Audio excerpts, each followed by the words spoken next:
Hello student, session 2020 first term class 8 के लिए first chapter है। वो है चैप्टर नंबर 6 जिसका नाम अलजेब्रिक फ्रैक्शंस एंड फार्मूला है। स्टूडेंट, ये मेरा फर्स्ट लेक्चर है और आज का हमारा जो टॉपिक है वो है अलजेब्रिक फ्रैक्शंस। तो अलजेब्रिक फ्रैक्शंस होता क्या है, जरा देखिए।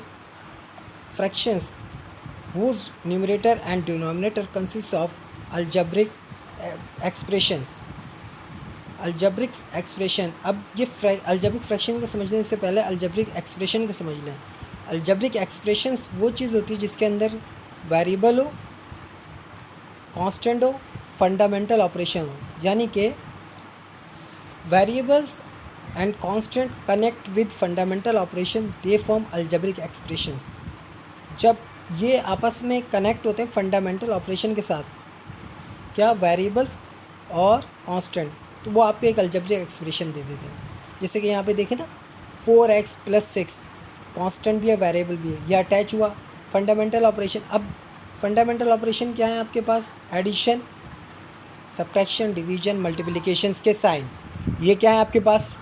फंडामेंटल ऑपरेशन है। ठीक है, क्लियर हो रही बात? तो ये सारे आपके पास क्या है? Fundamental operations. ठीक, तो जब ये फंडामेंटल ऑपरेशंस कांस्टेंट और वेरिएबल के साथ अटैच होते हैं तो वो आपको एक अलजेब्रिक एक्सप्रेशन जनरेट कर देते हैं। ठीक है, अगर उन अलजेब्रिक एक्सप्रेशंस को आप अपॉन के फॉर्म में लिख दें तो वो आपके पास क्या बन जाता है? Algebraic fraction. क्लियर हो रही है बात? तो डेफिनेशन भी यही कह रही है कि अगर न्यूमरेटर और डिनोमिनेटर में अलजेब्रिक एक्सप्रेशन लिखी हुई है तो आपके पास वो अलजेब्रिक फ्रैक्शंस कहलाती है। इसकी सेकंड एग्जांपल में भी देखें, मैंने एक और आपके पास अलजेब्रिक फ्रैक्शंस यहाँ लिख के दिखाया है कि 6x + 1 अपॉन 5x - 7। ठीक है, ये इन दोनों न्यूमरेटर और डिनोमिनेटर में क्या है आपके पास? अलजेब्रिक एक्सप्रेशंस है। अब हम सिंप्लीफिकेशन की तरफ चलते हैं, कुछ अलजेब्रिक फ्रैक्शंस के क्वेश्चन को सॉल्व करते हैं। देखिए किस तरीके से सॉल्व किया है मैंने, उसको अंडरस्टैंड करने की कोशिश कीजिए। देखें, ये सिंप्लीफाइंग अलजेब्रिक फ्रैक्शंस। ठीक है, सिंप्लीफाई अलजेब्रिक, पहला क्वेश्चन है आपके पास 3x³ y z⁴ 8 और डिनोमिनेटर में आपके पास 27x y³ z⁴।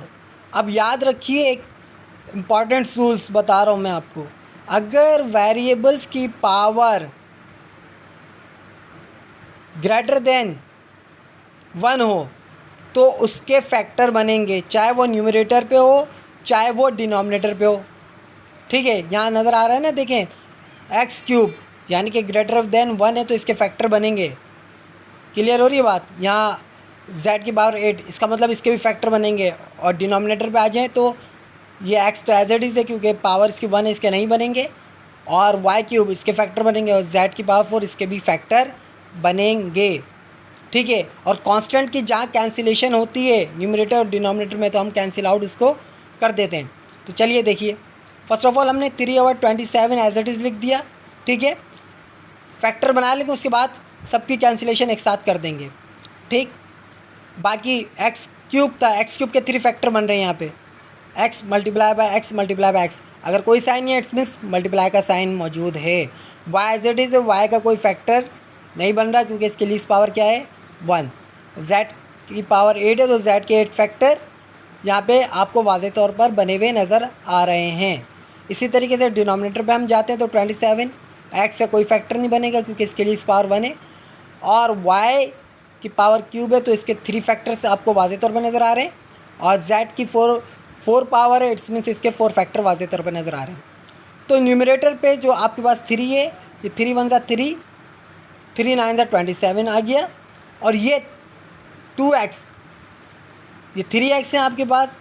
यहाँ पे बचा है x² क्योंकि डिनोमिनेटर पे भी एक x था और न्यूमरेटर पे एक x कैंसिल हो गया तो बचा x²। ठीक है, न्यूमरेटर पे y है और डिनोमिनेटर पे 3y है तो एक y न्यूमरेटर वाला और एक y डिनोमिनेटर वाला कैंसिल हो गया तो ये आपके पास बचा y का y का स्क्वायर सॉरी।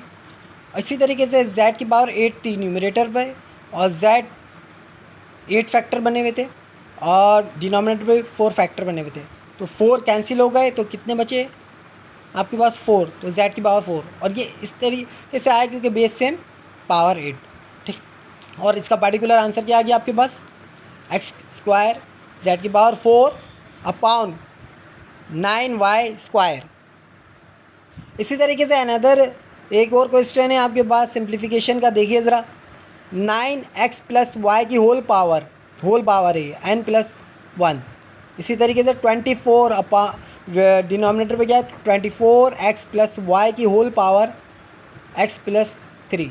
अब ज़रा एक और से बात सुने, अगर टर्म लिखी हुई हो और उसके ऊपर होल पावर हो और होल पावर के साथ कोई भी फंडामेंटल ऑपरेशन, यानी कि फंडामेंटल ऑपरेशन कोई भी नहीं, से मुराद ये है कि सिर्फ प्लस और माइनस का हो, तो वो क्या करता है, जिस टर्म पर है उस टर्म को ब्रेक कर देता है 2 हिस्सों में, ठीक है, और उसकी पावर भी ब्रेक हो जाती है, ठीक।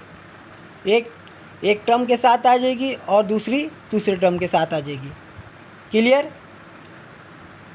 तो यहाँ पे देखें कि यहाँ पे हमने 9 को कैंसिल आउट किया हुआ है, 9 और 24 को पहले तो देख लीजिए, 3 के टेबल से 3 3 9, 3 8 24। अच्छा, अब यहाँ पे क्या कर दिया, वही मैं बता रहा हूँ कि अगर होल पावर हो और उसके साथ कोई एडिशन या सब्ट्रैक्शन की साइन हो तो वो टर्म को क्या कर देते हैं, अलग अलग कर देते हैं, क्योंकि रूल आपने क्लास 6-7 में पढ़ा है कि बेस सेम पावर ऐड, तो यहाँ पे वो रूल अप्लाई हो रहा है, ठीक है। बेस सेम पावर ऐड हो जाती है तो इस वजह से वो अलग भी हो सकती है पावर, जिस टर्म पर भी वो पावर मौजूद हो। तो यहाँ पे आ गया आपके पास x + y का होल पावर n और x + y का होल पावर 1। और डिनोमिनेटर में भी कुछ यही है आपके पास कि x + y की होल पावर 9 और x + y की होल पावर 1। अच्छा, अब 1 1 में क्यों ब्रेक किया है 3 को, डायरेक्ट 3 भी लिख सकते थे हम, होल पावर 1 1 में इसलिए ब्रेक किया है क्योंकि न्यूमरेटर पे हमें 1 नज़र आया, तो हमारे माइंड में ये आया क्योंकि 1 1 में ब्रेक कर देते ताकि सेम न्यूमरेटर और डिनोमिनेटर की टर्म हो जाएगी और उसको कैंसिल आउट करना आसान हो जाएगा। तो इसी वजह से 3 को 1 1 में हमने ब्रेक कर दिया। और रूल्स को यहाँ पे जहन में रखा है कि बेस सेम पावर 8, ठीक है। तो x + y का पावर 1, x + y की पावर 1, x + y की पावर 1, ठीक है। तो न्यूमरेटर में क्या है आपके पास, x + y की पावर n, और डिनोमिनेटर में भी है x + y की पावर n, ये कैंसिल आउट हो गए। इसी तरीके से x + y की पावर 1 न्यूमरेटर में और डिनोमिनेटर में भी है x + y की पावर 1, ये दोनों कैंसिल आउट हो गए। अब बचा क्या आपके पास 3 और 8, और डिनोमिनेटर में बचा आपके पास x + y की पावर 1, x + y की पावर 1, बेस सेम पावर 8, तो x + y की पावर होल स्क्वायर डिनोमिनेटर में आ गए। तो इस तरीके से आंसर क्या बचा, बना आपका 3 और 8 x + y की पावर y की होल पावर स्क्वायर, ठीक। तो आप इसको अंडरस्टैंड कीजिए और समझने की कोशिश कीजिए कि किस तरीके से सिंप्लीफिकेशन हो रही है अलजेब्रिक फ्रैक्शंस की। क्लियर। आगे और मज़ीद simplification algebraic fraction by cancellation से मुराद ये कि सेम टर्म को किस तरीके से आप लोग कैंसिल आउट करते हो और पता कैसे चलता है। अगर फैक्टर टर्म में निकल ना रहे हो तो क्या करेंगे, ये क्वेश्चन रॉन्ग हो जाएगा, नहीं। अब आप ये देखेंगे क्या उस क्वेश्चन में से कॉमन निकल रहा है, जैसे कि मैंने क्वेश्चन लिखा हुआ है 3b - 6 अपॉन b² - 2b। अब यहाँ तो फैक्टर नहीं बन रहा ना, तो फैक्टर नहीं बनाएंगे। यहाँ देखेंगे आप क्या कॉमन निकल रहा है, तो अगर कॉमन निकल रहा हो तो आप कॉमन निकालिए। जैसे कि यहाँ पे आपको वाज़े तौर पे पता है कि 3 के टेबल में 6 आता है 2 टाइम में, तो 3 इट्स मीन्स कॉमन निकल सकता है। 3 कॉमन निकालिए, b - 2 न्यूमरेटर में, और डिनोमिनेटर में भी आपने देखा कि यहाँ पे b² है और -2b है, इसका मतलब b लीस्ट पावर कॉमन आ सकती है, तो b को कॉमन निकाल लिया, b - 2, तो न्यूमरेटर का b - 2 और डिनोमिनेटर का b - 2 कैंसिल आउट हो गया, 3 और b इसका आंसर आ गया, ठीक है। तो आपने ये भी देखना है क्वेश्चन में कि अगर फैक्टर नहीं निकल रहा हो तो क्या कॉमन निकल रहा है। अब कॉमन भी नहीं आ रहा, क्या करेंगे आप, कॉमन भी नहीं आ रहा, देखेंगे क्वेश्चन को क्या उसमें मिडिल टर्म ब्रेक हो रही है या कोई फार्मूला अप्लाई हो रहा है। तो देखें सेकंड क्वेश्चन भी कुछ इसी किस्म का है कि इसमें कॉमन नहीं निकल रहा। क्या है question, x² + x - 2 upon x² - 1, तो यहाँ कोई कॉमन नहीं निकल रहा है। तो कॉमन नहीं निकल रहा है तो इसमें इट्स मीन्स न्यूमरेटर पर आप देखें 3 टर्म है, तो इट्स मीन्स यहाँ पे मिडिल टर्म ब्रेक हो गया। मिडिल टर्म ब्रेक करना सीखा है आपने क्लास 6-7 में। चलें एक दफ़ा फिर मैं रिपीट करके बता देता हूँ, या तो डायरेक्ट कैंसिल आउट हुआ है तो आपके अंडरस्टैंड नहीं होगा, तो मैं वर्बली आपको बता देता हूँ किस तरीके से मिडिल टर्म ब्रेक होती है। न्यूमरेटर पे जो है आपके पास है x square plus x minus 2। तो करने का तरीका ये होता है, स्टूडेंट सुन लीजिए ज़रा गौर से, और चाहें तो लिख भी लीजिए अपने पास ताकि आपको फॉर्मेशन याद रहे। लास्ट टर्म -2 को मल्टीप्लाई करवाते हैं फर्स्ट टर्म के साथ, ठीक है। यानी कोई भी लास्ट टर्म हो उसको आप मल्टीप्लाई करवाते हैं फर्स्ट टर्म के साथ। यहाँ पे -2 है तो मल्टीप्लाई करवाएंगे फर्स्ट टर्म के साथ, क्या बन जाएगा -2x² बन गया, ठीक है। अब इस -2x² के फैक्टर निकालने हैं आपने। फैक्टर निकालने का तरीका आपको आता है, क्लास 4-5 में सीखा है। तो इसका एक ही फैक्टर निकलेगा 2 1 2, ठीक है। क्लियर हो रही है बात। अगर मैं कांस्टेंट की बात करूँ तो अगर मैं ये, क्योंकि ये यहाँ पे क्या है -2x², तो -2x² का फैक्टर क्या बनेगा आपके पास 2x - x, यही फैक्टर बनेगा ना, 2x × -x। क्लियर हो रही है बात। तो ये दो फैक्टर आ गए आपके पास। अब इन दो फैक्टर्स को अगर मैं मल्टीप्लाई करता हूँ तो मेरे पास आंसर आना चाहिए -2x², और इन्हीं दो फैक्टर को अगर मैं सब्ट्रैक्ट करता हूँ तो मेरे पास आंसर आना चाहिए मिड टर्म जो आपके पास लिखी हुई है +x। तो देखो अभी गौर से सुनो, अब ये 2x मल्टीप्लाई -x तो बन जाता है आपके पास -2x², और इसी को मैं सब्ट्रैक्ट करता हूँ यानी कि 2x - x तो बन जाता है आपके पास क्या +x।